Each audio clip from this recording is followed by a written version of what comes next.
Chapter number 11 next basic મેથ્સમાં 1 માર્કના 2 question એટલે ખાલી ઓબ્જેક્ટિવ પૂછાય છે, તો એના માટે હું થિયરીટિક નહીં કરાવવા, અને સ્ટાન્ડર્ડ મેથ્સમાં 1 માર્કનો 1 ક્વેશ્ચન એટલે એક ઓબ્જેક્ટિવ અને એક 3 માર્કનો, તો આ ચેપ્ટરમાંથી સ્ટાન્ડર્ડ મેથ્સ વાળા જેટલા છે, બરાબર છે, અને 3 માર્કના ક્વેશ્ચન કયા કયા પૂછી શકાય સેક્શન સી માં એ ટીક કરશે. આમાંથી બેઝિક મેથ્સ વાળા ટીક કરશે નહીં, કારણ કે એને ખાલી એક ઓબ્જેક્ટિવ છે.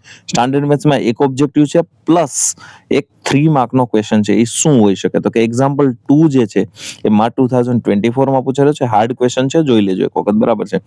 એના પછી આપણે આગળ જઈએ તો એક્સરસાઇઝ, આમાં એક જ એક્સરસાઇઝ છે, જે થર્ડ ક્વેશ્ચન છે, બરાબર છે, એ 5 મિનિટની જગ્યાએ 15 ચેન્જ કરી માઇનર એવું, અને માર્ચ 2023 માં પૂછ્યો હતો. ફોર્થ જે ક્વેશ્ચન છે એ જૂન 2020 એઝ વેલ એઝ માર્ચ 2025 માં પૂછ્યો હતો.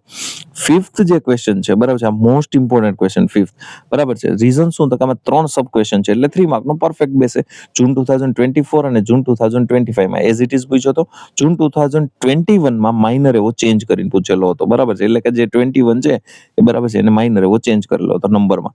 જે 6 ક્વેશ્ચન છે એ જૂન 2022 માં પૂછેલો છે, બરાબર છે. આટલામાંથી 6 માર્કમાં ઇમ્પોર્ટન્ટ ક્વેશ્ચન છે, અને આ જે ફોર્થ ક્વેશ્ચન છે એ ઓબ્જેક્ટિવ પોઈન્ટ ઓફ વ્યૂ બેવ સ્ટાન્ડર્ડ અને બેઝિક બેવ ઇમ્પોર્ટન્ટ રાખશે ઓબ્જેક્ટિવ પોઈન્ટ ઓફ વ્યૂ.